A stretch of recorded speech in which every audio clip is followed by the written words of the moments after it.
days bring in another moon. But oh, methinks how slow this old moon wanes. She lingers my desires. 4 days will quickly steep themselves in night. 4 nights will quickly dream away the time. And then the moon, like a silver bow, new bent in heaven, shall behold the night of our solemnities. Oh, Theseus, I wooed thee with my sword, and won thy love doing thee injuries. But I will wed thee in another key, with pomp, with triumph, and with revelin. Oh. Happy be Hippolyta, our renowned duke. Thanks, good Aegeus. What's the news with thee? Come forth with vexation against my child, my daughter Hermia. Stand forth, Demetrius. This man hath permission to marry her. Stand forth, Lysander. This man hath bewitched the bosom of my child, turned her obedience, which is due to me, to stubborn harshness. And my gracious Duchess, if she does not, before your grace, consent to marry Demetrius, I beg the ancient privilege of Athens. As she is mine, I may dispose of her, either to her death or to him.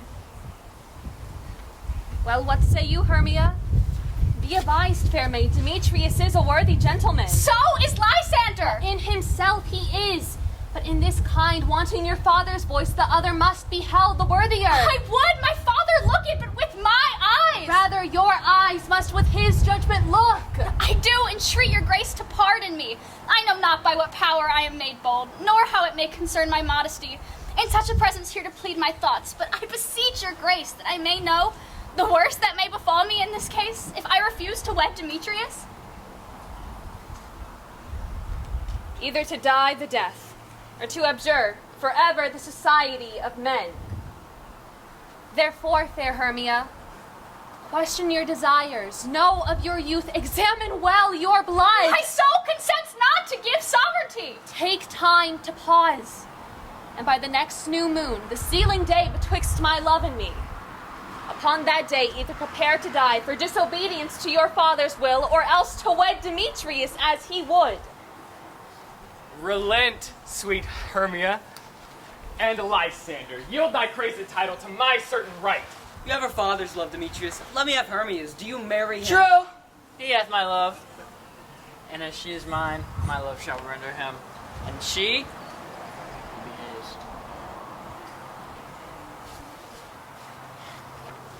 I am, my lord, as well derived as he, as well possessed. My fortunes every way is fairly ranked. And which is more than all these boasts can be, I am beloved of beauteous Hermia. Why should not I then prosecute my right? Demetrius, I'll avouch you to his head. Made love to Neater's daughter Helena, and she, sweet lady, dotes, devoutly dotes in idolatry upon this spotted and inconsistent man. Well, I must confess that I have heard so much, and with Demetrius thought to have spoke thereof. But being full of self-affairs, my mind did lose it. But Demetrius, come. And come, Aegeus, you shall go with me. I have some private schooling for you both. For you, fair Hermia, look you arm yourself to fit your fancies to your father's will, or else the law of Athens yields you up to death or to a vow of single life. Come, my Theseus. What cheer, my love? Demetrius and Aegeus go along. I must employ you in some business against our nuptial and confer you with something merely that concerns yourselves. With duty and desire, we follow you. How now, my love? Why is your cheek so pale? How chance the roses there do fade so fast? Belike for want of rain, which I could well beteem them from the tempest of my eyes. Ay me, for aught that could ever read, could ever hear by tale or history, the course of true love never did run smooth. If then true lovers have ever been crossed, it stands as an edict in destiny. Hear me, Hermia. I have a widow aunt, a dowager, from Athens to her house remote 7 leagues. There, gentle Hermia, may I marry thee. And to there the sharp Athenian law cannot pursue us. If thou love me, then steal by thy father's house tomorrow night, a league without the town, where I did once meet with Helena to observance the morn of May. There, gentle Helena, Hermia, will I stay for thee. My good Lysander, I swear to thee, by Cupid's strongest bow, by his best arrow with the golden head, by the simplicity of Venus's doves, by all the vows that ever men have broke, in number more than ever women spoke, in that same place thou hast appointed me, tomorrow truly will I meet with thee. Keep promise, love. Look, here comes Helena. God speed, fair Helena. Whither away? Call you me fair? That fair again unsay. Demetrius loves your fair. Oh, happy fair. Ugh. Sickness is catching. Oh, were favor so. Yours would I catch, fair Hermia, ere I go. My ear should catch your voice, my eye your eye. My tongue should catch your tongue's sweet melody. Were the world mine, Demetrius being baited, the rest I would give to be to you translated. Oh, teach me how you look, and with what art you sway the motion of Demetrius's heart. I frown upon him, yet he loves me still. Oh, that your frowns would teach my smile such skill. I give him curses, yet he gives me Oh, love. that my prayers could such affection move. The more I hate, the more he follows me. The more I love, the more he hated me. His folly, Helena, is no fault of mine. Oh, not but your beauty. Would that fault were mine. Take comfort. He no more shall see my face. Lysander and myself will fly this place. Helen, to you our minds will unfold. Tomorrow night, a time that lovers' flight doth still conceal. Through Athens' gates we have devised to steal. And in the wood, where often you and I, upon faint primrose beds, were wont to lie, emptying our bosoms of their counsel sweet, there my Lysander and myself shall meet. And thence from Athens turn away our eyes to seek new friends and stranger companies. Farewell, sweet playfellow. Pray thou for us, and good luck grant thee thy Demetrius. Keep word, Lysander. We must starve our sight from lovers' food tomorrow deep midnight. I will, my Hermia. Helena, adieu. As you on him, Demetrius dotes on you.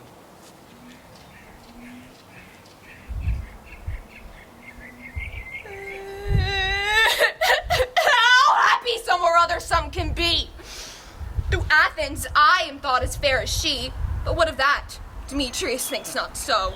He will not know what all but he do know. And as he errs, doting on Hermia's eye, so I, admiring his qualities. Love looks not with the eyes, but with the mind, and therefore is winged Cupid painted blind. For ere Demetrius looked on Hermia's eye, he hailed down oaths that he was only mine. And when this hail some heat from Hermia felt, so he dissolved, and showers of oaths did melt. I will go tell him of fair Hermia's flight. Then to the woods will he tomorrow night pursue her. And for this intelligence, if I have thanks, it is a dear expense.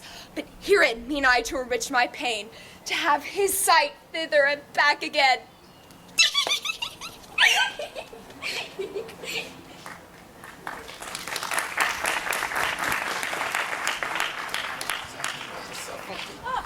Hey!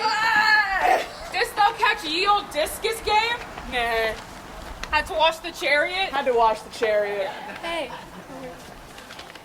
Is all their company here? You were best to call them generally, man by man according to the script. Here is the scroll of every man's name which is thought fit through all Athens to play in our interlude before the Duke and the Duchess on his wedding day at night. First, good Peter Quince, say what the play treats on, then read the names of the actors and so grow to a point. Mary, our play is the most lamentable comedy and cruel death of Pyramus and Thisbe. Oh, a very good piece of work, I assure you, and a merry. Now, good Peter Quince, call forth your actors by the scroll. Oh, masters, spread yourselves. Answer as I call you, Nick Bottom, the weaver. Ready? Name what part I am for and proceed. You, Nick Bottom, are set down for Pyramus. What is Pyramus? Is he a lover or a tyrant? A lover! Sheesh. A lover that kills himself, most gallant for love. Oh, that will ask some tears in the true performing of it. If I do it, let the audience look to their eyes. I will move storms. I will condole in some measure. To the rest.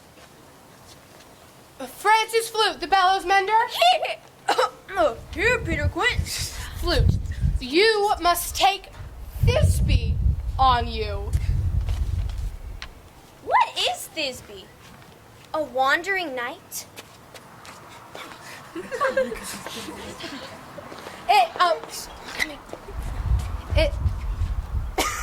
It is the lady that Pyramus must love. Let me not play a woman. I have a beard coming. That's all one. You shall play it in a mask, and you may speak as. And I may play Thisbe too. I'll hide my face and I'll speak in a monstrous little voice. Thisbe. Ah, Pyramus, lover dear, thy Thisbe dear, and lady dear. No, you must play Pyramus and flute. You Thisbe. Well, proceed. Robin Starveling, the tailor. Here, Peter Quince. You must play Thisbe's mother. Tom Snout, the tinker. Here, Peter Quince. You, Pyramus's father. Myself, Thisbe's father.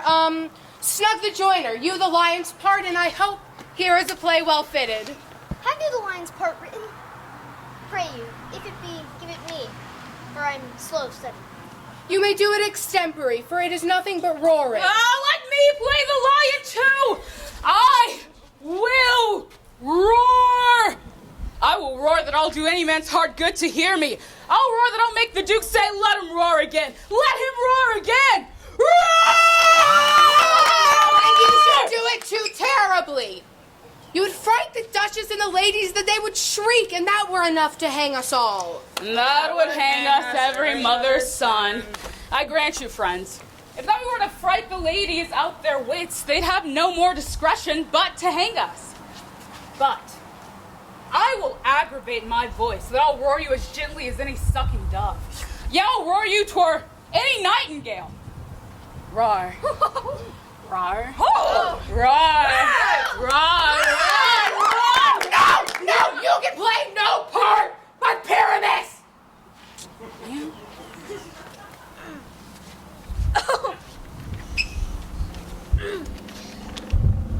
For Pyramus is a sweet-faced man.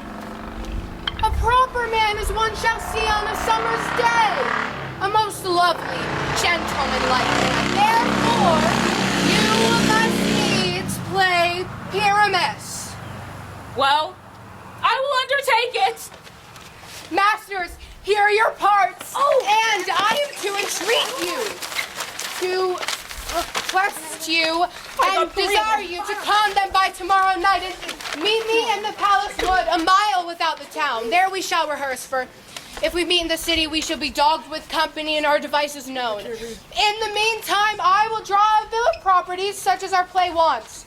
I pray you, fail me not. We will meet, and there we may rehearse most obscenely and courageously. Take pains, be perfect. Adieu. I can't read.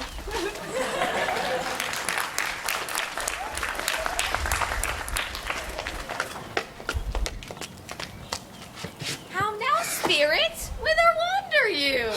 Over hill, over dale, through a bush, through a briar, over park, over pale, through a flood, through a fire. I do wander everywhere, swifter than the moon's spear, for I serve the king. Our king and all of our elves come here a none. The king doth keep his revels here tonight. Take heed the queen come not within his sight, for Oberon is passing fell in wrath, because that she her attendant hath. A lovely boy stolen from an Indian king. And now they never meet in grove or green, by fountain clear or spangled starlight sheen. But they do swear, and all their elves for fear creep into acorn cups and hide them there. I mistake your shape in making quite, or else you are that shrewd and knavish sprite, called Robin Goodfellow. Are not you he that frights the maidens of the villagery, who, hobgoblin, call you, and sweet Puck? You did their work, and they shall have good luck. Are not you he? Thou speakest all right. I am the merry wanderer of the night. I jest to Oberon and make him smile, when I a fat and bean-fed horse beguile, neighing in likeness of a filly foal. The wisest aunt telling the saddest tale. For once, for 3-foot stool mistaketh me, then slip I from her bum and down tumble she. And Taylor cries and falls into a cough, and then the whole choir hold their hips and laugh, and waxen in their mirth and knees and swear a merrier hour was never wasted there. But room fairy, here comes Titania, and here my mistress would glad you were gone.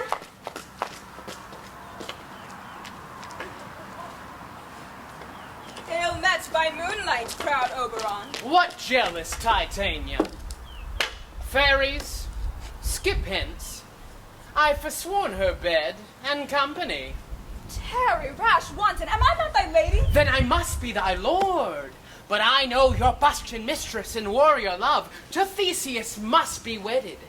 And you come to give their bed joy and prosperity. How canst thou thus for shame, Oberon, glance at my credit with Hippolyta, knowing I know of thy love to Theseus? These are the forgeries of jealousy. And never since the middle of summer spring met we on hill, dale, forest, or mead. Why should Oberon cross his Titania? I do but beg a little changeling boy to be my henchman.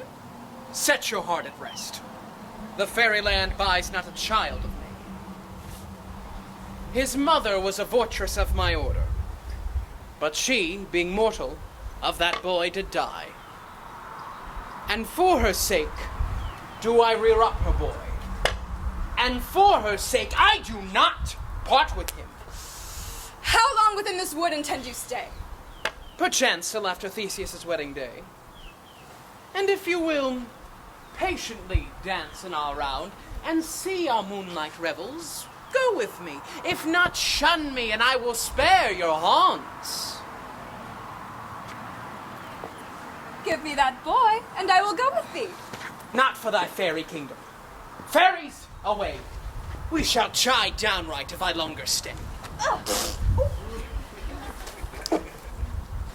Well, go thy way.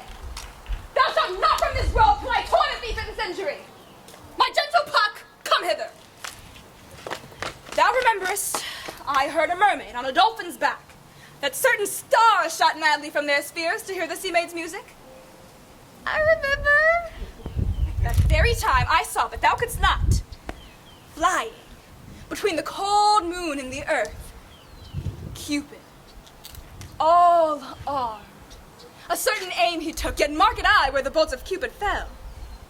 It fell upon a little western flower, before milk white, now purple with love's wound. Fetch me that flower. The herb I shewed thee once, the juice on sleeping eyelids laid will make man or woman madly dote upon the next live creature that it sees. Fetch me this herb, and be thou here again ere the Leviathan can swim a league. I'll put a girdle around the earth in 40 minutes.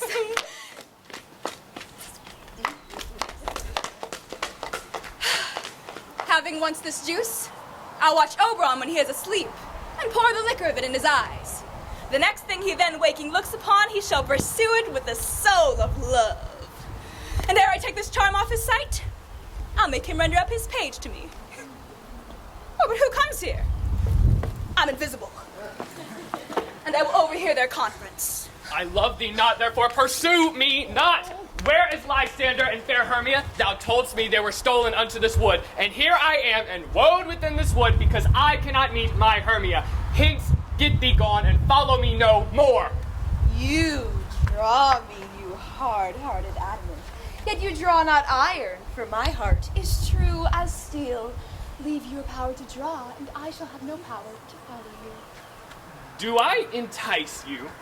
Do I speak you fair, or rather, do I not, in plainest truth, tell you that I do not, nor cannot, love you?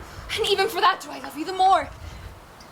Use me as your spaniel. Spurn me, strike me, neglect me. Only give me leave, unworthy as I am, to follow you.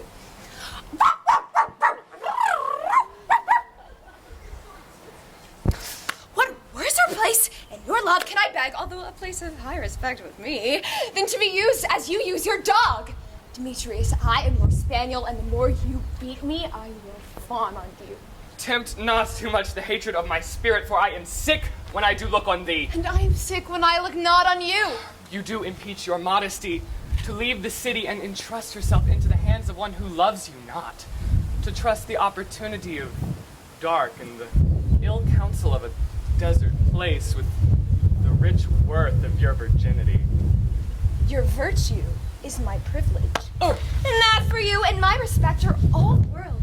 Then how can it be said that I am alone when I have all the world here to look on me? I'll run from thee Oh! and hide me in the brakes. I'll leave thee to the mercy of wild beasts. The wildest have not such a heart as you. I shall not stay thy questions. Let me go. Or if thou follow, but do not believe, but I shall do thee mischief in the wood. Aye, in the temple, the town, the field, you do me mischief. Fie, Demetrius! You wrongs to set a scandal on my sex.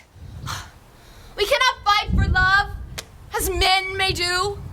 We were wooed, and were not made to woo.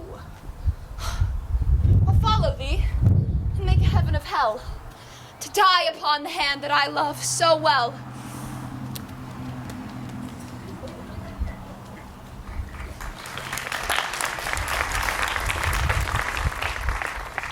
Fare thee well, nymph. Ere he do leave this grove, thou shalt fly him, and he shall seek thy love. Ah, hast thou the flower there? Welcome, wanderer. Aye, there it is. I pray thee, give it me. I know a bank where the wild thyme blows. There sleeps Oberon some time of the night, and with the juice of this, I'll streak his eyes and make him full of hateful fantasies. Take thou some of it, and seek through this grove. A sweet Athenian lady has fallen in love with a disdainful youth. Anoint his eyes, but do it when the next thing he espies may be the lady. Thou shalt know the man by the Athenian garments he hath on. Fear not, my lord, your servant shall do so.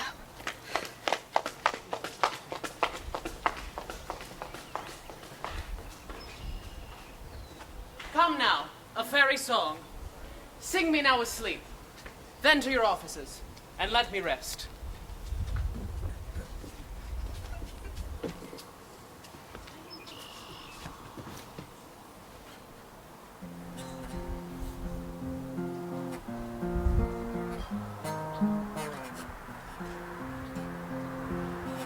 Spotted snakes with doubled, thorny hedgehogs may not see. Roots and blind worms do no wrong. Come not near our fairy queen. Philomel with melody, singing our sweet lullaby. La la la la lullaby. La la la la lullaby. Never harm nor spell nor charm. Come our lovely lady nigh. So good night,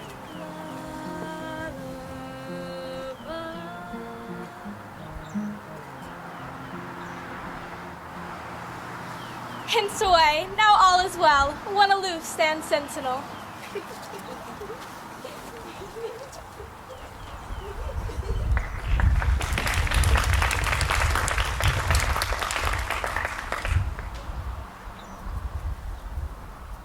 What thou seest when thou dost wake, do it for thy true love take.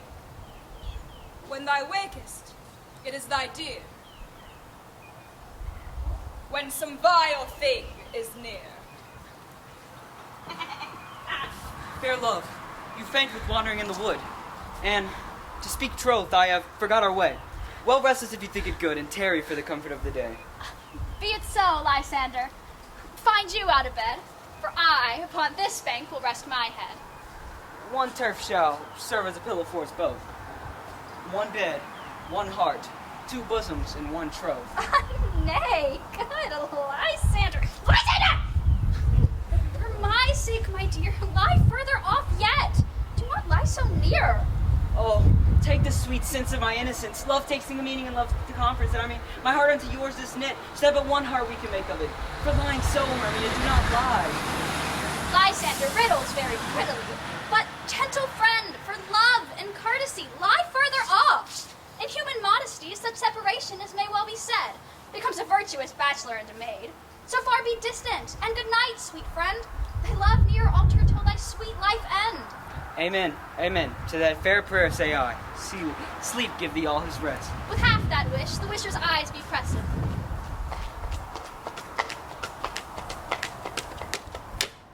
Through the forest have I gone, but Athenian found I none, on whose eyes this flower's force in stirring love. Night and silence. Who is here? Weeds of Athens doth he wear. This is he, my master said. Despise the Athenian maid.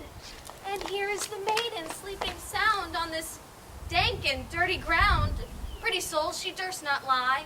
Near this lack love, this kill courtesy. Churl upon thy eyes I throw. All the power this charm doth thou. When thou wakest, let love forbid. Sleep his seat on thy eyelid. Now awake when I am gone, for I must now to Titania. Say, now kill me, sweet Demetrius. I charge thee hence, and do not haunt me thus. Wilt thou, darkling, leave me? Do not so. Stay on thy peril. I alone will go. I'm out of breath with this fond chase. But who lies here? Lysander? On the ground. Dead or asleep? I see no blood, no wound. Lysander! If you live, good sir, awake! And run through fire at will for thy sweet sake. Transparent Helena, nature shows art. Oh, where's Demetrius? Is that a fit of word? Is that a vile name to perish on my sword? Do not say so, Lysander. Say not so. What, though he love your Hermia? Lord, what though? Yet Hermia still loves you, so be content. Content? With Hermia? No. The tedious minutes I've spent with her, oh, but Helena I love, who will not change a raven for a dove. By reasons of man is by further swayed, and reasons say you are the worthier maid. It's not enough, young man. It's not enough that I never did, no, nor never can deserve a sweet look from Demetrius's eye, but you must flout my insufficiency? Good troth, you do me wrong. Good sooth you do, in such disdainful manner me to woo. Fare you well, perforce, I must confess. I thought you lord of more true gentleness. Oh, that a lady, of one man refused, could of another therefore be abused. Ugh. Sleep thou there, Hermia, and never come Lysander near. Lysander! Help! Lysander! Ay me! For pity! What a dream was here! Oh, Lysander, look how I do quake with fear! Methought a serpent eat my heart away, and you sat smiling at his cruel prey. Lysander? Lord! What? No sound? No word? Gone? Lysander! Alack, where are you? Speak! And if you hear, speak of all loves! No?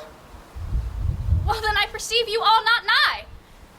Either death or you. I'll find immediately.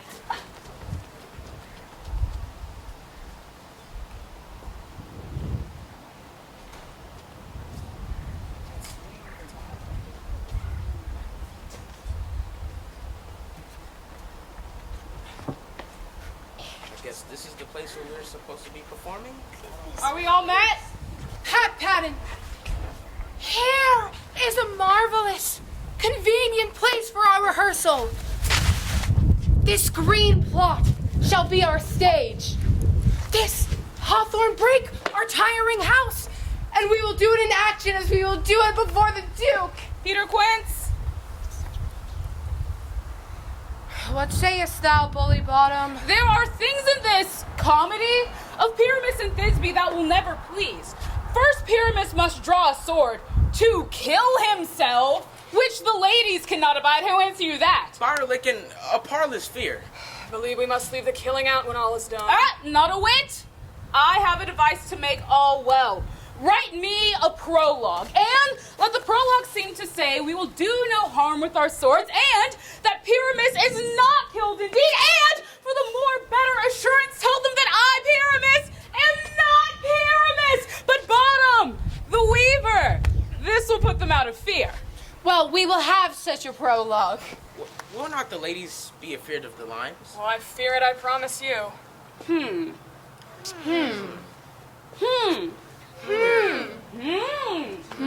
Masters, you ought to consider with yourselves to bring in. God shield us. A lion among ladies is a most dreadful thing. For there is not a more fearful wildfowl than your lion living, and we ought to look to it. Therefore, another prologue must tell that he is not a lion. Nay, you must name his name, and half his face must be seen through the lion's neck, and he must speak through, saying thus, or to the same defect, ladies, or fair ladies, I would wish you, or I'd request you, or I would entreat you not to fear, not to tremble my life for yours. If you think I come hither as a lion, it were pity on my life. No, I am no such thing. I'm a man, as other men are. And there indeed, let him name his name and tell them plainly he is Snug the Joiner. Well, it shall be so. But there's two hard things. That is, to bring moonlight into the chamber, for you know Pyramus and Thisbe meet by moonlight. Doth the moon shine the night we play our play? An almanac! Look in the calendar. Find out moonshine. Yes, it does shine that night. Why then may you leave a casement of the great chamber window where we play open, and the moon may shine in at the casement. Aye. Or else, one must come in with a bush of thorns and a lanthorn and say he comes to disfigure or to present the person of moonshine. Then there is another thing. We must have a wall in the great chamber, for Pyramus and Thisbe says the story to talk through a chink of a wall. You can never bring in a wall. What say you, Bottom? Some man or other must present wall, and let him have some plaster or some loam or some rough cast about him to symbolize wall, and let him hold his fingers thus, and through that cranny shall Pyramus and Thisbe whisper. If that may be, then all is well. Come, sit down, every mother's son, and rehearse your parts. Pyramus, once you have spoken your speech, enter into that break, and so everyone according to his cue. What imp and homespuns have we swaggering here? So close to the cradle of the fairy king. A play toward! I'll be an auditor. And an actor too if I see cause. Speak, Pyramus. Thisbe, stand forth.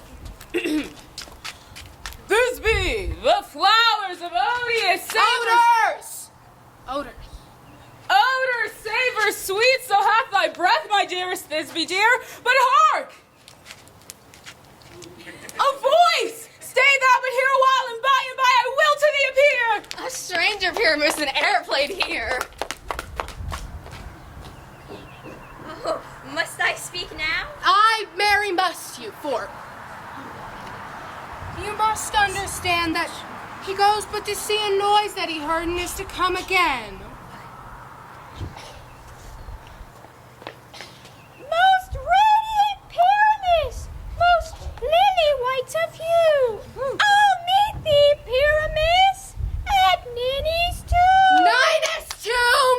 Man, why you must not speak that yet. That you answer to Pyramus. You speak all your part at once, cues and all. Pyramus, enter. Your cue is past. If I were fair Thisbe, Oh, monstrous! How strange. We are haunted prey masters, fly masters, out! Why do they run away? This is a knavery of them to make me afeard.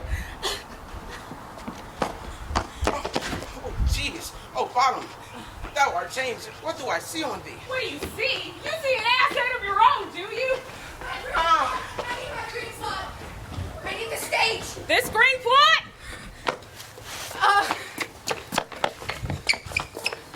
Bless thee, Bottom.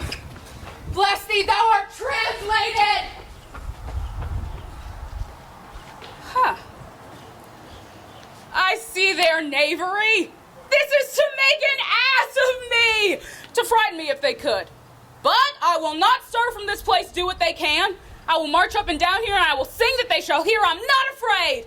The use will cock so black of you with thorns and tawny bill. The throstle with his notes are true, the wren with little quill here. What angel awakes me from my flowery bed? The finch, the sparrow, and the lark, the plain song cuckoo gray, whose no familiar man doth mark and dare not answer I nay. pray thee, gentle mortal, sing again. Mine ear is much enamored to thy note, so is my eye enthralled to thy shape. And by virtue's force, perforce, doth move me to say, to swear, I love thee. Methinks, monsieur, you'd have little reason for that, and yet reason and love keep little company together nowadays. Thou art as wise as thou art beautiful. Not so neither, but if I had wit enough to get out of this wood, I'd have enough to serve mine own turn. Out of this wood desire not to go. Thou shalt remain here whether thou wilt or no. I'm a spirit of no common rate. The summer doth tend upon my state, and I do love thee. Therefore go with me. I give thee fairies to attend on thee. Peace blossom, cobweb moth, and mustard seed. Ready. And I. And I. And I. Where shall we go? Be kind and courteous to the gentleman. Nod to him, elves, and do him courtesies. I cry your worship's mercy heartily. I beseech your worship's name. Cobweb. I shall desire you better acquaintance, good master Cobweb. If I cut my finger, I'll make bold with thee. Your name, honest gentlewoman. Peas Blossom. Why, I pray you, commend me to mistress, squash your mother, and to master Peas, God, your father.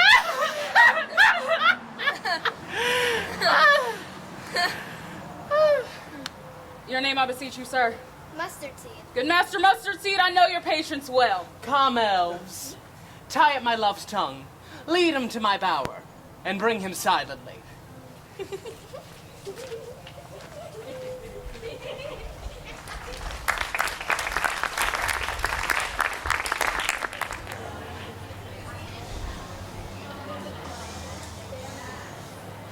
I wonder if Oberon be awakened. Then what it was that next came in his eye, which he must dote upon in extremity.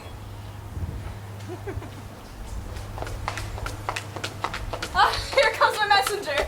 How now, mad spirit? What night rule now about this haunted grove? My mistress of the monster is in love! Near to his close and consecrated bower, while he was in his dull and sleeping hour, a crew of patches, rude mechanicals met together to rehearse a play intended for the great Theseus' nuptial day.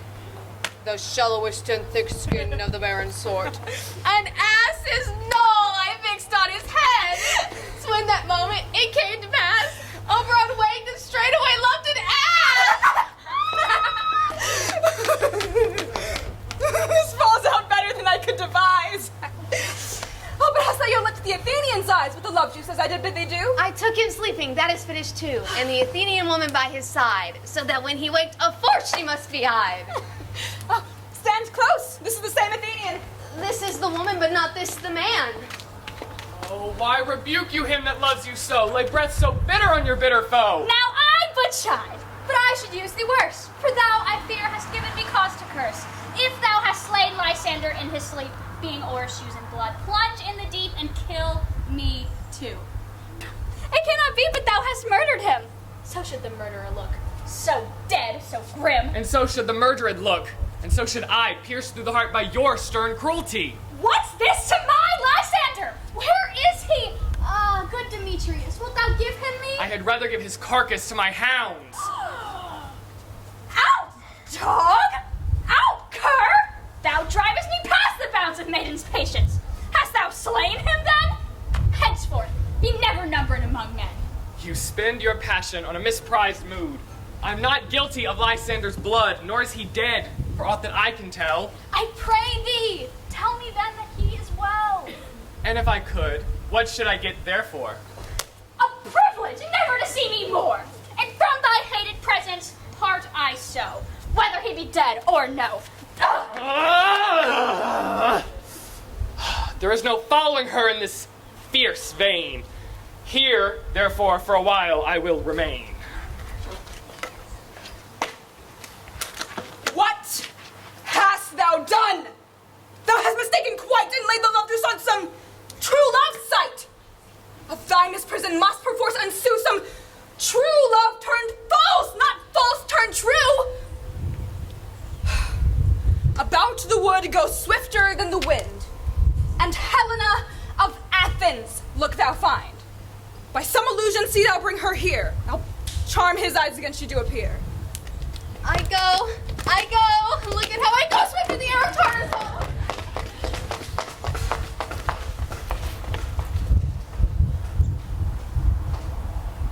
Flower of this purple dye, hit with Cupid's archery.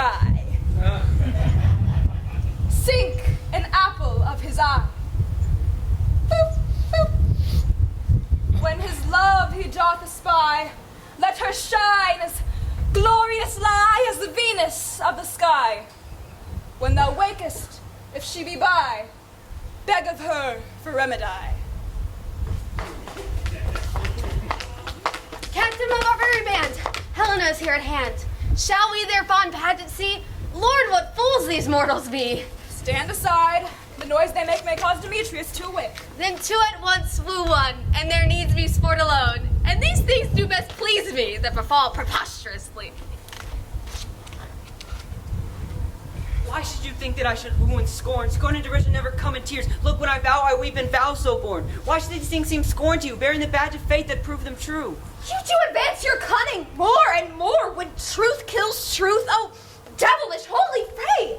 These vows are Hermia's. Will you give her o'er? I had no judgment when to her I swore. Nor none in my mind, now you give her o'er. For Demetrius loves her, and he loves not you. Oh, Helena, goddess, nymph, perfect, divine, to what, my love, shall I compare thine eyne? Crystal is muddy, oh, how ripe in show, thy lips, those kissing cherries, tempting grow, that pure congealed white high Taurus snow. Oh, let me kiss this princess of pure white, this seal of bliss. Oh, spite! Oh, hell! Now I see you were all bent to set against me for your merriment. If you were civil and knew courtesy, you would not do me thus much injury. Can you not hate me? As I know you do, but you must join in souls to mock me too? If you were men, as men you are in show, you would not use a gentle lady so. You were both rivals and love Hermia, and now both rivals to mock Helena. A trim exploit, a manly enterprise, to conjure tears up in a lady's eyes with your derision! None of noble sort would so offend a virgin and extort a poor soul's patience. All to make you sport. You are unkind, Demetrius. For you love Hermia, this you know I know. And here, with all my goodwill, with all my heart, I yield you up Hermia my part. For you yield me up Helena to my bequeath, whom I do love and will do to my death. Never did mockers waste more idle breath. Lysander, keep thy Hermia, I will none. If e'er I loved her, all that love is gone. My heart but as guest-wise sojourned, and now to Helen is at home returned, there to remain. Helena, it is not so. Disparage not the faith thou dost not know, lest to thy peril thou will buy it dear. Look where thy love comes, yonder is thy dear. Oh, no, thou art not mine eye, Lysander found! Mine ear, thank it, brought me to thy sound. But why unkindly didst thou leave me so? Why should thy stay, whom love doth press to go? What love could press Lysander from my side? Lysander's love, for fair Helena more engilds the night than all you fiery O's and eyes of light. You speak not as you think. It cannot be. She is one of this confederacy. Now I perceive they have conjoined all three to fashion this false sport in spite of me.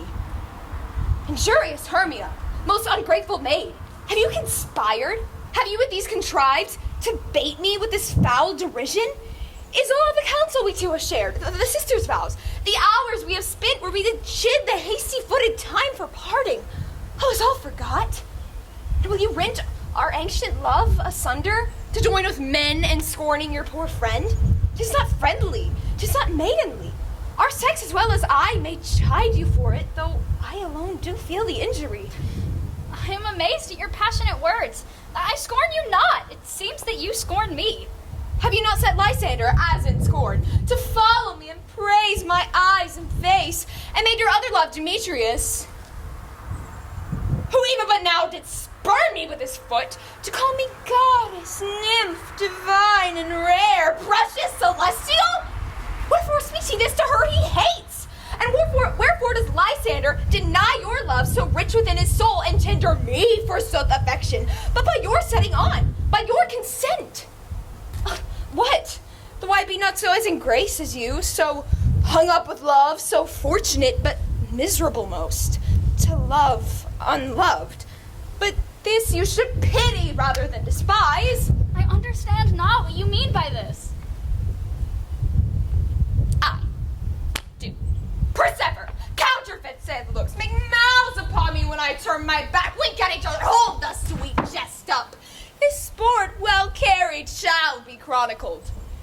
If you had any pity, grace, or manners, you would not make me such an argument. But there ye will, 'tis partly my own fault, which death or absence soon shall remedy. Helena, I love thee. By my life I do. Oh, excellent. Sweet, do not scorn her so. If she cannot entreat, I can compel. Thou canst compel more than she entreat. I have no more strength than her weak prayers. Demetrius, I will go against thee, disprove to say that I love thee not. Oh, no. I say I love thee more than he can do. Thou say so, withdraw, and prove it to. Quick, come. Oh. Little, would you? Lysander! Where to tends all this? Away, you garden gnome! No, he'll seem to break loose. Take on as you would follow, but yet come not. You are a tame man. Go. Demetrius, I'll keep my word with thee. I would I had your bond, for I perceive a weak bond holds you. I'll trust not your word. What, should I strike her? Kill her? Harm her dead? Although I hate her, I will not harm her so. What? Can you do me greater harm than hate? Hate me? Wherefore? Oh, me! What news, my love? Am not I, Hermia? Are not you, Lysander? I am as fair now as I was erewhile. Since night you left me. Yet since night you left me. Why, then you left me. Oh, the gods forbid, in earnest shall I say? Aye, by my life, and never did desire to see thee more. Therefore be out of hope, of question, of doubt, that I do hate thee and love Helena. Oh, me! You chuckle, you canker blossom, you thief of love! What? Have you come by night and stolen my love's heart from him? Fine and faint, have you no modesty, no maiden shame, no touch of bashfulness? What will you tear impatient answers from my gentle tongue? Fie, you counterfeit, you puppet, you! Puppet? Why so? Aye, that way goes the game. Now I perceive that she hath made compare between our statures. Oh. She hath urged her height. Oh, and with her personage, her tall personage. Her height, forsooth, she hath prevailed with him. And are you grown so high in his esteem because I am so dwarfish and so low? How low am I, thou painted maypole? Speak! How low am I? I am not yet so low, but that my nails can reach and Though you mock me, let her not hurt me. I was ever cursed. Let her not strike me. You perhaps may think because she is something lower than myself that I can match her. Lower! Oh! Hark! Again! Good Hermia, do not be so bitter with me. I evermore did love you, Hermia, did ever keep your counsels, never wronged you. Save for that with love unto Demetrius, I told him of yourself unto the wood. Now you will let me quiet go. To Athens I will bear my folly back and follow you no further. Let me go. You see how simple and how fond I am? Why? Who is it that hinders you? A foolish heart that I leave here behind. What, with Lysander? With Demetrius! Be not afraid. She shall not harm thee so, joyous Helena. world! No, sir, she shall not, though you take her part. When she is angry, she is keen and shrewd. She was a vixen when she went to school, and though she be but little, she is fierce. Little! Again! Nothing but low and little! Why will you suffer her to flout me thus? Let me come to her! Get you gone, you dwarf! Oh! Now, she holds me not. Fall if thou dares prove his thine or mine is most in Helena. Oh, okay. Follow. Nay, I'll go with thee, cheek by jowl. Oh, you little! You mistress! All this toil is long of you! Nay, go not back! I will not trust you, nor will I longer stay in your cursed company. Your hands than mine are quicker for a fray. My legs are longer, though, to run away.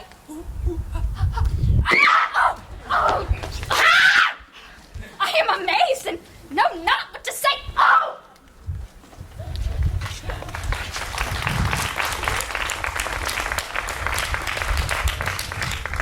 This is thy negligence. Still thou mistakest.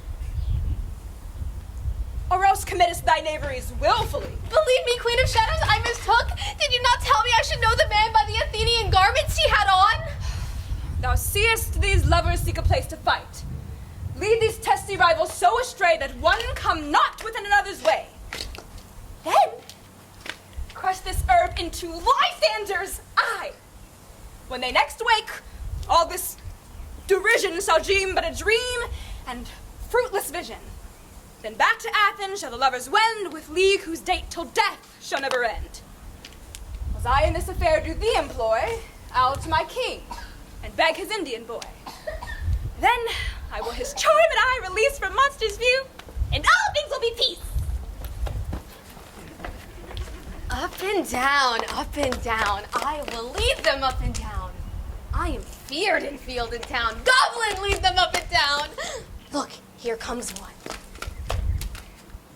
Where art thou, proud Demetrius? Speak thou now. Here, villain, drawn and ready. Where art thou? I will be with thee straight. Follow me then to plainer ground. Oh no! Get you spare me! We were friends like 2 seconds ago! Okay?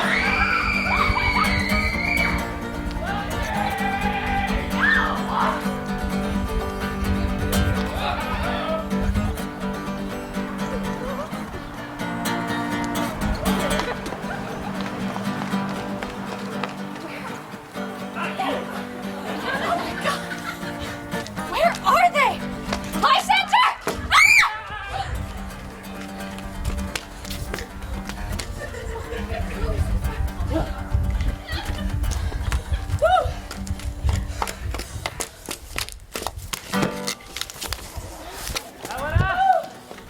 As I think about it. Hey, thanks for the coke. Oh, God! Okay. Ow, ow, ow, ow. Oh! Helena? Is that you?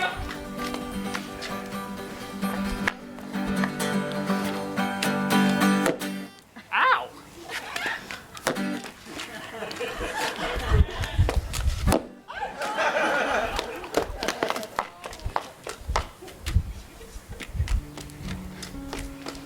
On the ground, sleep sound. I'll apply to your eye, gentle lover remedy. Boop, boop. When thou wakest, let love forbid. Oh, wait, when thou wakest, thou takest true delight In the sight of thy former lady's eye.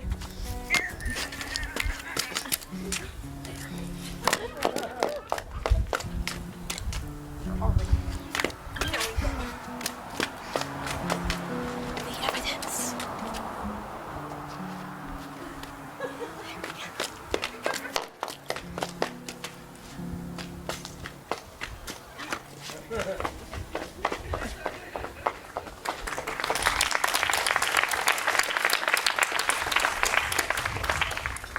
come, sit thee down upon this flowery bed, and while my amiable cheeks do coy, and stick musk roses on thy sleek, smooth head, and kiss thy fair, large ears, my gentle joy. Where's Peas Blossom? Ready. Scratch my head, Peas Blossom. Where's Monsieur Cobweb? Ready. Monsieur Cobweb, good Monsieur. Get you your weapons in hand and kill me a red-hipped humblebee on top of a thistle. And good Monsieur, bring me the honey bag. Where's Monsieur Mustard Seed? Ready. Give me your knee, Monsieur Mustard Seed. I pray you, good Monsieur, leave your courtesy. And what's your will? Nothing but to help Calvary Peas Blossom to scratch. I must to the barber's, monsieurs, for methinks I'm marvelous hairy about the face. And I am such a tender ass, if my hair do but tickle me, I must scratch. But I pray you, let none of you people stir me. I have an exposition of sleep come upon me. Sleep thou, and I will wind thee in my arms. Fairies, be gone, and be always away. Oh, how I love thee, how I dote on thee.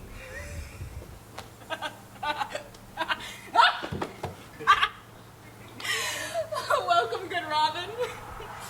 Seest thou this sweet sight?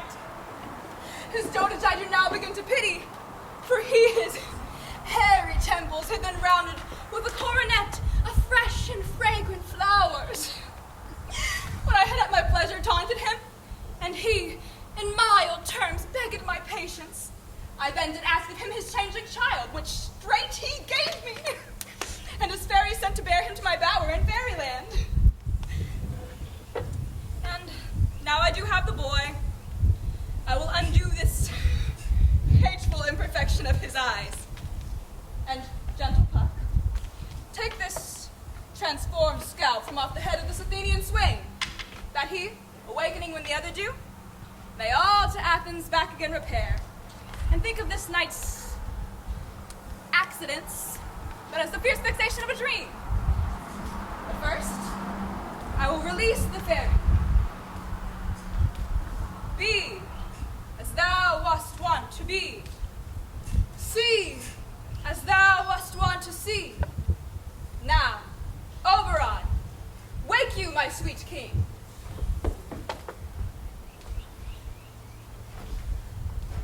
My Titania, what visions have I seen? Methought I was enamored of an ass. There lies your love.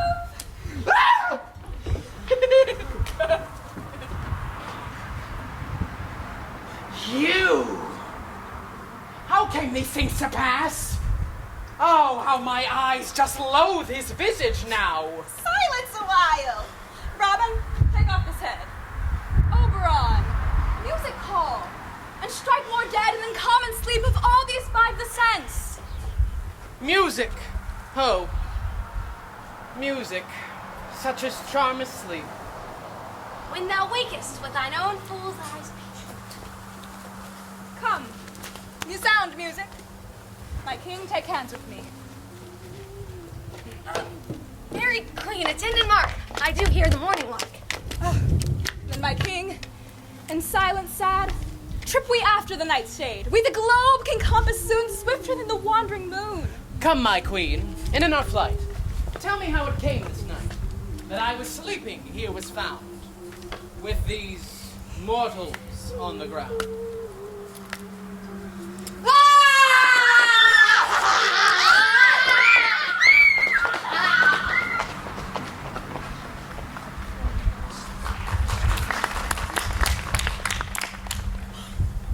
But soft, what nymphs are these? My lady, this is my daughter here asleep, this Lysander, this Demetrius, this Helena, old Neater's Helena.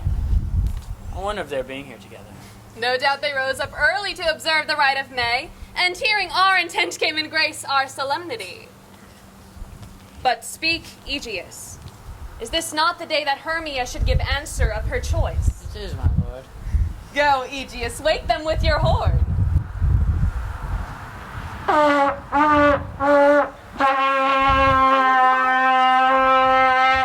is a terrible.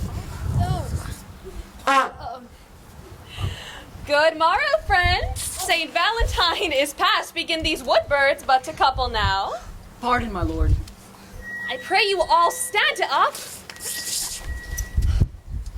I know you two are rival enemies.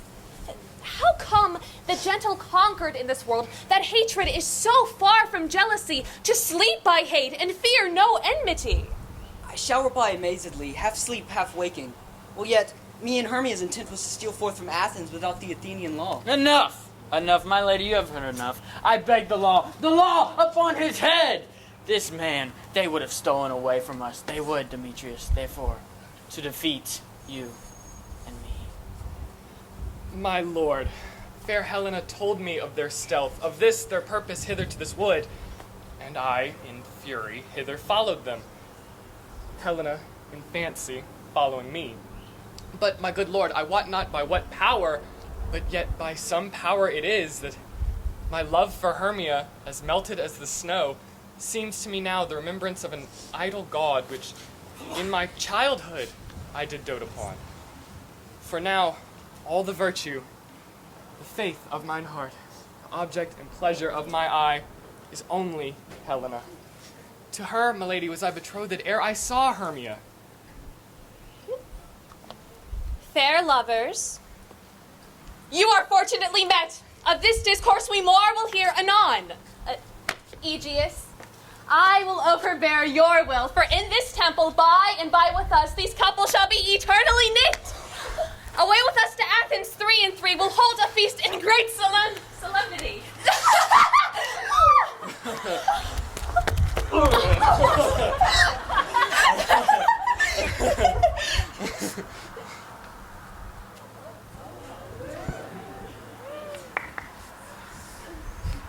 These things seem small and undistinguishable. Methinks I see these things with parted eye when everything seems double. So methinks. And I have found Demetrius like a jewel, mine own and not mine own. Are you sure that we are awake? For it seems that yet we sleep, yet we dream. Do not you think the Duchess was here and bid us follow her to the temple? Yea, and my father. And Theseus. And she did bid us follow to the temple. Why then we are awake. Let us follow her to the temple, and by the way, let us recount our dreams.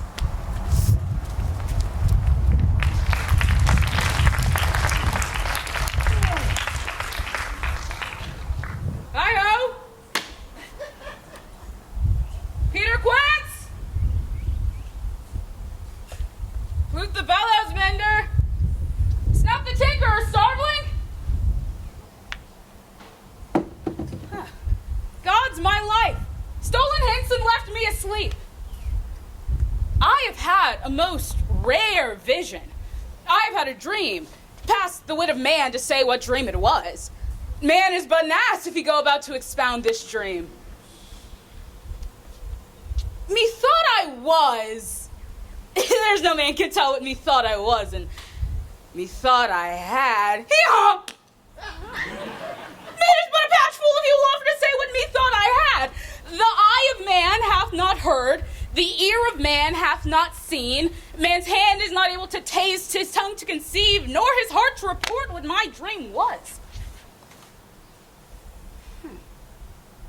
I will get Peter Quince to write a ballad of this dream. It shall be called Bottom's Dream, for it hath no bottom, and I will sing it in the latter end of the play before the Duke.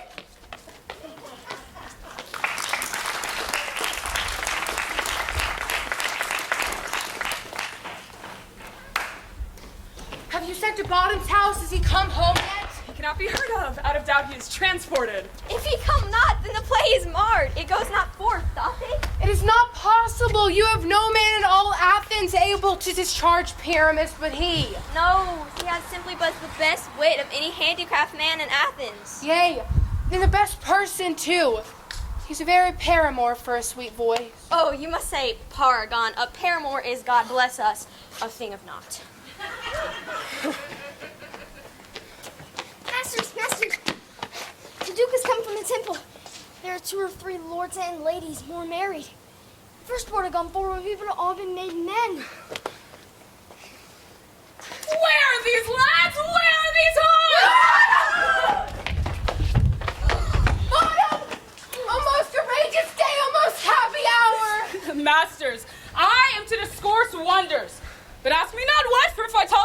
true Athenian. I'll tell you everything, right as it fell out. Let us hear, sweet bottom. Not a word of me. All that I will say is that the Duke hath dined. Meet presently at the palace. Look every man look o'er his part, for the short and long is, our play is preferred! In any case, let Thisbe have clean linen, and let not he that play the lion pare his nails. They shall hang out for the lion's claws. Oh, and most dear actors, eat no onions nor garlic, for we are to utter sweet breath. And I do not doubt but to hear them call it a sweet comedy. No more words, away, go away!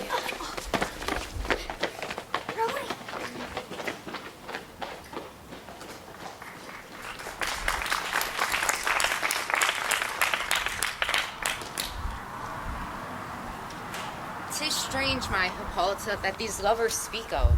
More strange than true. I never may believe these antique fables nor these fairy toys.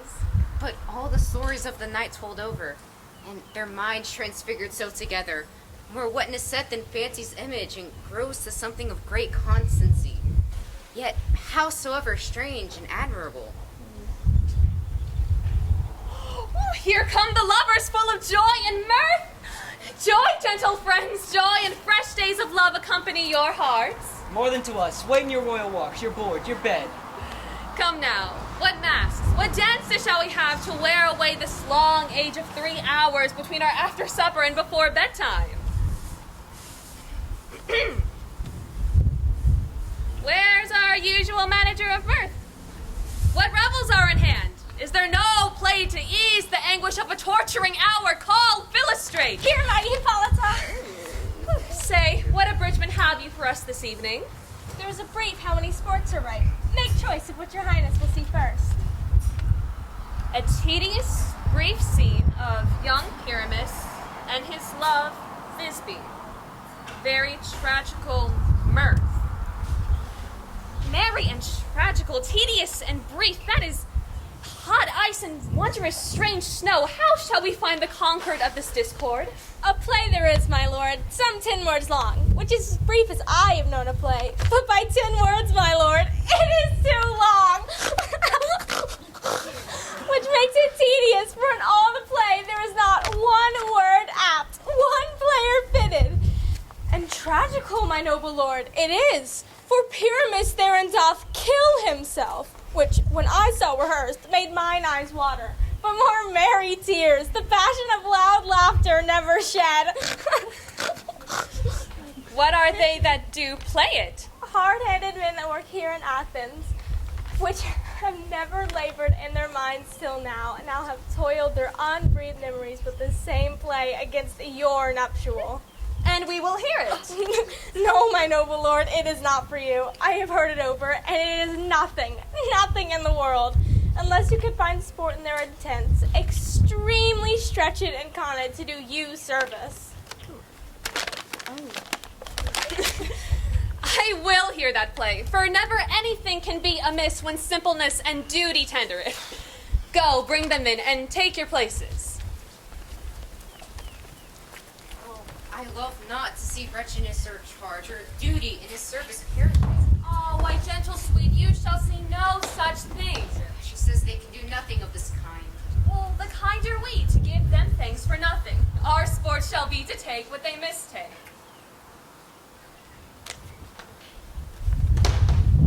So please, your grace, the prologue is addressed. Let him approach.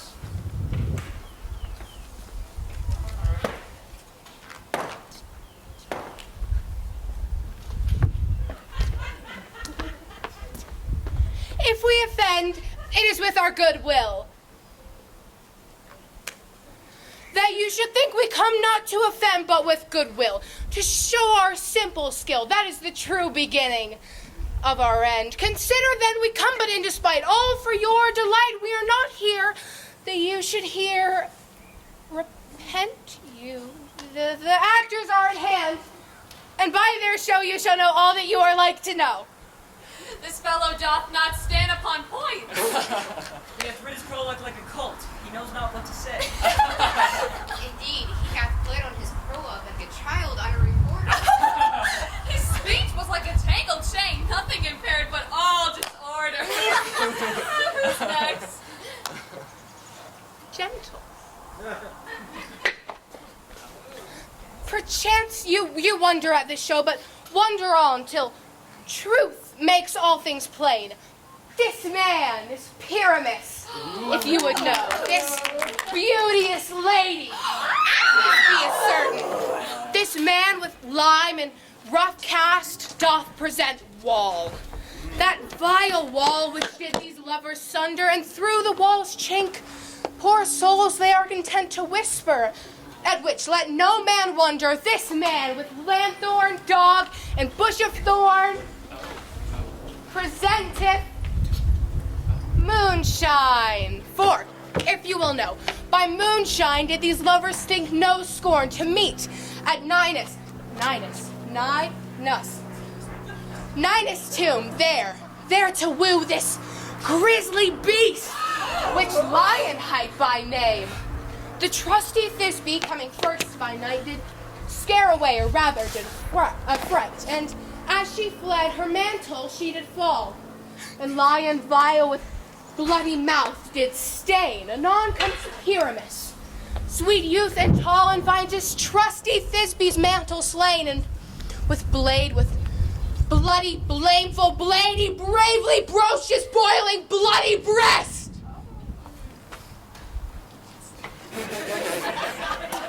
Thisbe, tarrying in mulberry shade, his dagger drew and died.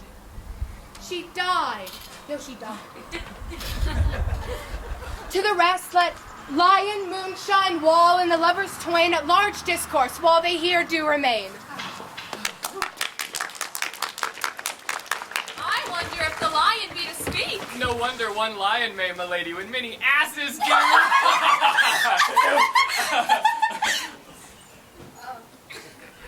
In this same interlude, it doth befall that I, one Snout by name, present a wall. In such a wall as I have you think, that had it in a crannied hole or chink, through which the lovers, Pyramus and Thisbe, did whisper, often very secretly. This loam, this rough cast, and this stone doth show that I am that same wall, the truth is so. And this the cranny is, right and sinister, through which the fearful lovers are to whisper. It is the wittiest partition I ever heard discourse. Who Pyramus draws near the wall, silence.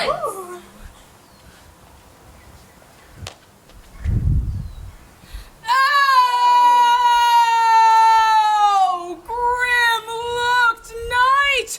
Oh, night with hue so black! Oh, night! Whichever art when day is not!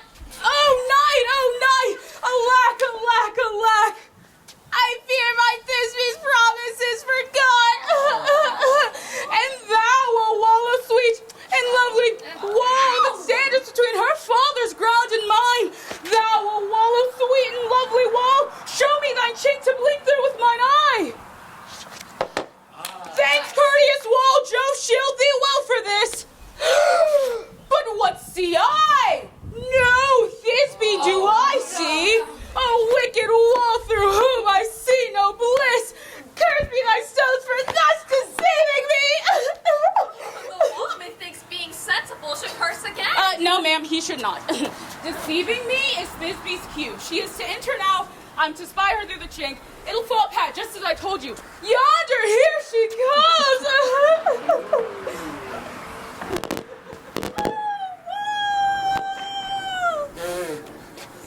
How often hast thou heard my moans for parting my fair Pyramus and me? My cherry lips have often kissed thy stones. My stones, with lime and hair knit up in thee. I see a voice! Now will I to the chink to spy, and I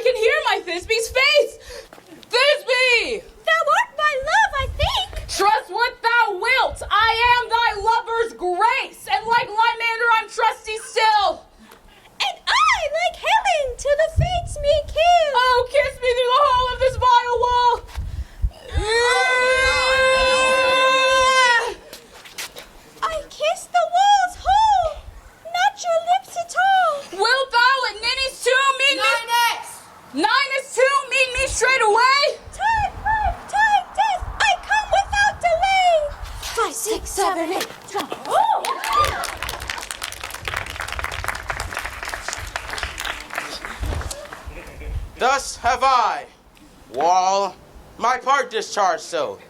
And being done thus Wall away doth go. I am now attuned. This is the silliest stuff I have ever heard. Here come two noble beasts and a man and a lion. You, lady, you, whose gentle heart can feel the smallest monstrous mouse that creeps on its floor, may now, perchance, will quake and tremble here, when lion wrath and wildest rage doth roar. Then know that I, as snug the joiner am, a lion found, nor else no lion stand.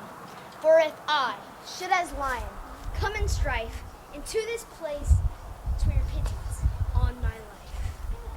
Oh, a very gentle beast of a good conscience. The best of the beasts, my lady, that e'er I saw.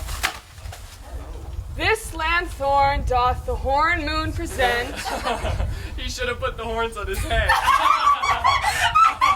This lanthorn doth the horn moon present. Myself, the man in the moon, do seem to be. I am aweary of this moon. When he would change. Proceed, moon. All I have to say is to tell you that this lanthorn the moon, I the man in the moon, this thorn bush my thorn bush, and this dog, my dog. Man.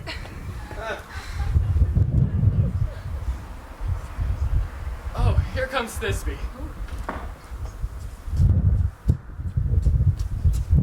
This is old Ninny's It's too. Ninehead. Say Ninehead too. Where is my love?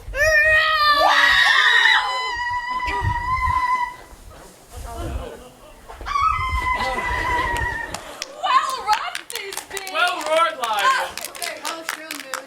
Truly, the moon shines with the good grace. Oh, well moused, lion. Here comes Pyramus. Silence.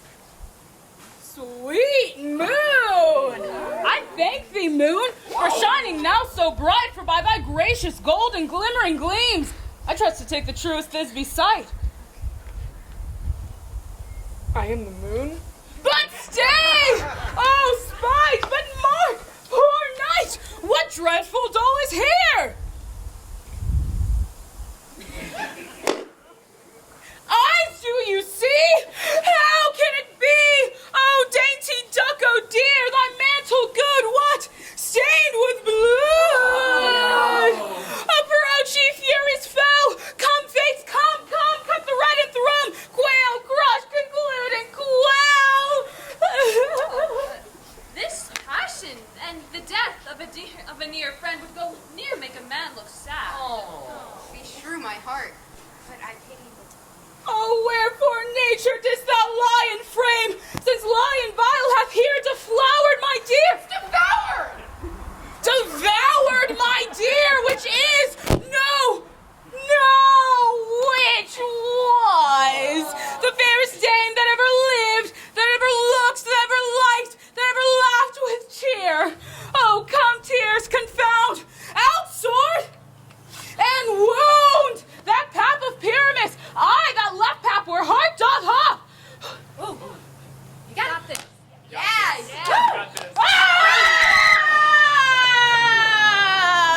Thus I die! Thus!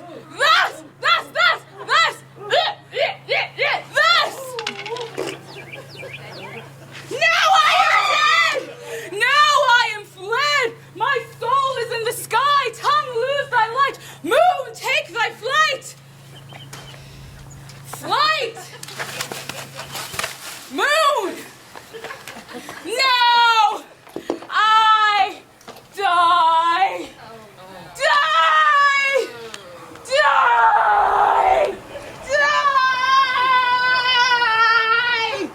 Die! Die! Die?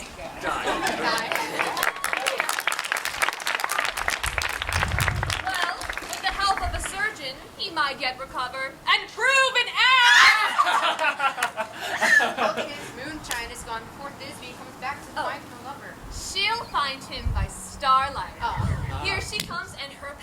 ends the play.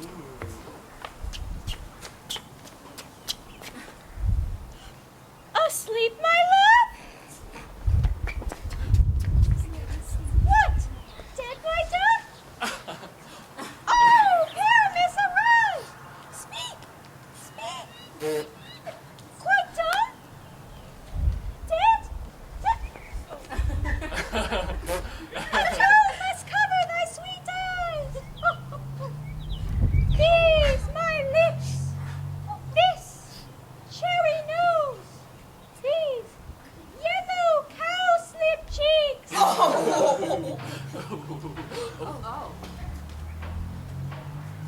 Are gone. Lovers make moan. His eyes were green as leeks. Oh, sisters three, come to me. With hands as pale as milk. Lay them in gore. And since you have shore, his shears, his thread of silk, tongue, not a word. Come, sword. Come, blade. My breast imbured. And farewell, friends. Thus, sweet Thisbe ends. Adieu. Adieu. Adieu.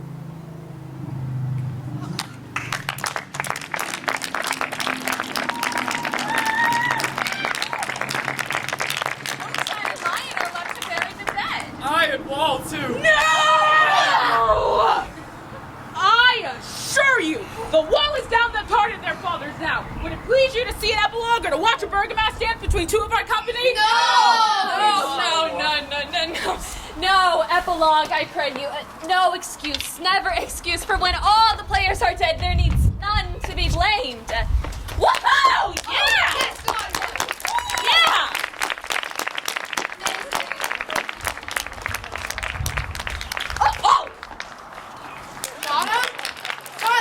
Bottom, we don't push the Duke.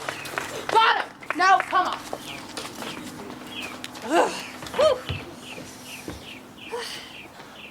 The iron tongue of midnight hath told 12. Lovers, to bed, 'tis almost fairy time. I fear we shall outsleep the coming morn, as much as we this night have overwatched. This palpable, gross play hath well beguiled the heavy gate of night. Come, a fortnight we hold in this solemnity, with nightly revels and new jollity.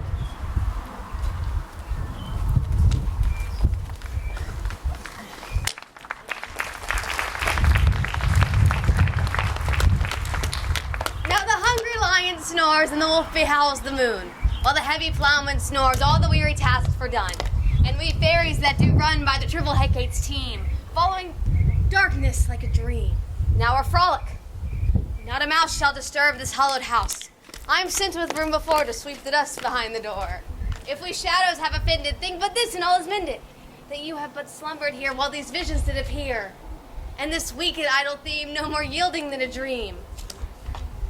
Gentles, do not reprehend. If you pardon, we shall mend. And as I am an honest puck, if we have unearned luck, now to escape this serpent's tongue, else this puck a liar call. So good night unto you all. Now give me your hands if we be friends, and Robin shall restore amends.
and it's his birthday, so we all signed the poster. And we Happy birthday to you! Happy birthday to you! Happy birthday, dear Shane! Happy birthday to you!